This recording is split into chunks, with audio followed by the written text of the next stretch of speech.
Bienvenue chez 47 degrés Nord pour cette nouvelle conférence. Nous recevons ce soir Jean-Baptiste Delamot. Alors Jean-Baptiste, vous êtes l'auteur de 4 romans, tous publiés chez Gallimard. En 2009, Une éducation libertine qui avait été récompensée du Goncourt du premier roman. Vous avez publié ensuite Le sel et Pornographia, et vous revenez donc aujourd'hui avec votre 4e roman, Règne animal.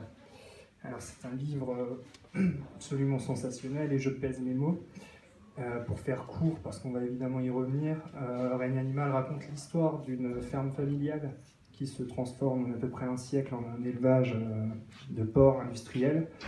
On y suit une famille sur 5 générations, et c'est surtout une famille que vous présentez comme le miroir de notre rapport à l'animal, un rapport qui est fait de cruauté, de violence, d'obstination à dominer la nature.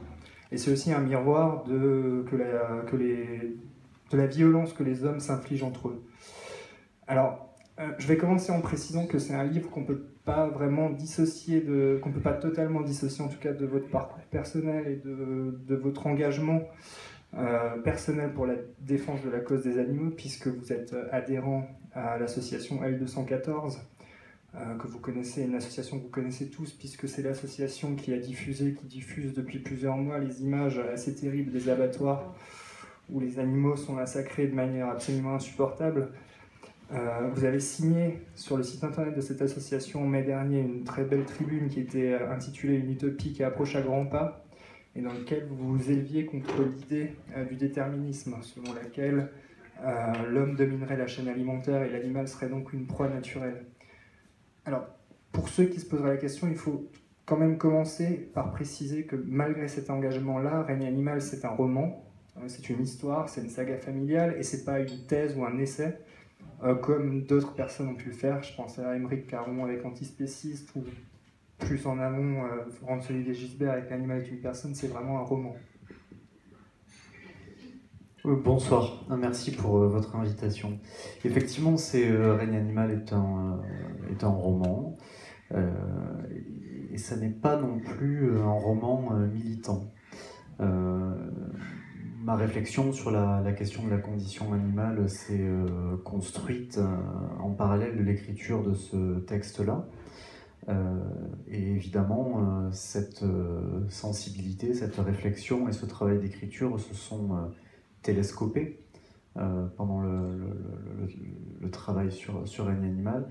Mais néanmoins, ça n'est pas un livre prosélyte, ce n'est pas un livre qui a vocation à porter une thèse. Je suis assez convaincu que la littérature ne doit pas nous donner du prêt-à-penser, mais qu'elle doit rester un territoire de subversion et de questionnement. Ce qui est bien, c'est d'être dérouté, me semble-t-il, par un livre, mais de retrouver aussi par la lecture une forme de libre arbitre et finalement d'être mis face à des questionnements, des situations, mais que le livre nous laisse seul juge face à ce qu'on lit. Donc à la fois je saisis l'occasion que me donne Règne animal de défendre des convictions qui sont les miennes et que je crois nécessaire de défendre et de porter aujourd'hui dans le débat public. Mais je défends aussi le fait que je suis un auteur de fiction et que je raconte avant tout des histoires. Et là, en l'occurrence, il est vrai une saga familiale avec pour toile de fond le développement d'un élevage qui va passer du petit élevage traditionnel au début du siècle dernier à un élevage intensif. Alors, vous avez parlé de transgression, justement. J'ai évoqué le caractère insoutenable des images que l'on voit depuis plusieurs mois, mais c'est des scènes que vous transposez dans ce roman. On vient souvent, la violence est très présente, on a ces scènes qui sont assez insupportables, elles sont particulièrement marquantes parce que vous les restituez avec un réalisme assez implacable et très bien écrit. Vous faites aucune concession sur la réalité, vous choisissez vos mots. Ce choix de retranscrire ces scènes insoutenables avec autant de justesse, justement, c'est transgressif. C'est une subversion, c'est une véritable subversion, mais est-ce que c'est davantage pour vous une subversion idéologique pour aussi faire passer ce message, ou est-ce que c'est plus une subversion esthétique parce qu'il y a une littérature qui est peut-être un peu endormie et que vous cherchez peut-être à la réveiller en provoquant et en allant chercher ce type de sujet, de thématique. Ce qui me semble étonnant, c'est que ça puisse justement paraître subversif. En réalité, si ça l'est, c'est que cette réalité qui est décrite, qui est la réalité de l'élevage et de notre rapport à l'animal dans le cadre de l'élevage, on sait que la relation avec l'animal se termine par sa mise à mort. Ça, c'est un fait communément admis. En revanche, à mesure que notre société s'est développée, s'est industrialisée, que l'élevage s'est industrialisé, la mort des bêtes nous a été dérobée. C'est-à-dire qu'aujourd'hui, à la fois les politiques, mais aussi le lobby de la viande, n'ont évidemment aucun intérêt à nous rappeler que derrière notre steak, il y a justement un animal mort. Et c'est pour ça qu'aujourd'hui, et les élevages industriels et les abattoirs sont devenus des boîtes noires. Ce qui finalement a rompu une forme de lien qui existait auparavant dans les campagnes avec l'animal. Cependant, je ne voulais pas non plus être dans une vision manichéenne et défendre une forme d'image d'Épinal de la ferme du début du XXe siècle, où le fermier aimait évidemment ses animaux et était... évidemment, quand il y avait quelques têtes de bétail élevées comme ça, on imagine bien qu'il existait et le temps et la disponibilité et la place pour tisser un lien particulier avec ces animaux-là. Et on a tous en mémoire soit des scènes, soit des récits de fermiers qui pleuraient au moment d'amener leurs vaches ou leurs moutons à l'abattoir. Cela étant, la finalité de cette relation était quand même la mise à mort de l'animal.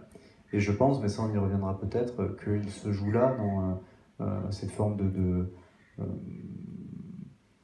comment dirais-je, de certitude qu'il est naturel de mettre à mort l'animal, une forme de nœud culturel très profond et qui, je crois, a à voir par extension avec toutes les formes de violence qu'on a pu appliquer au règne du vivant et à nous-mêmes à mesure que nos sociétés se sont développées.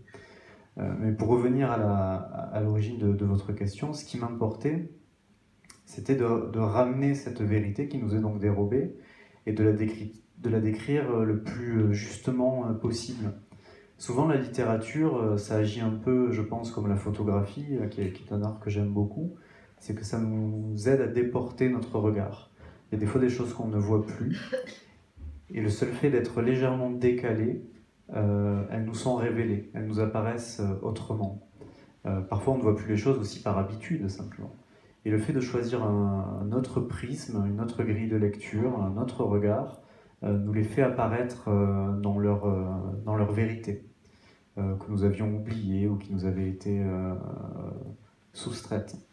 Et dans Règne animal, il n'y a jamais la volonté de choquer, par exemple, ou il y a l'idée qu'à la fois je veux rendre une réalité, mais que je veux aussi la décrire avec une forme de justesse, de vérité, de sincérité en tout cas. Et mon outil pour ça, c'est bien sûr l'écriture, mais c'est aussi la poésie. C'est cette idée que même dans des univers qui sont des univers noirs, c'est vrai, il peut quand même y avoir l'espace d'un travail sur la langue, qui je crois peut agir comme une forme de révélateur aussi vis-à-vis de ce que je raconte et que je veux transmettre au lecteur. Alors, avant de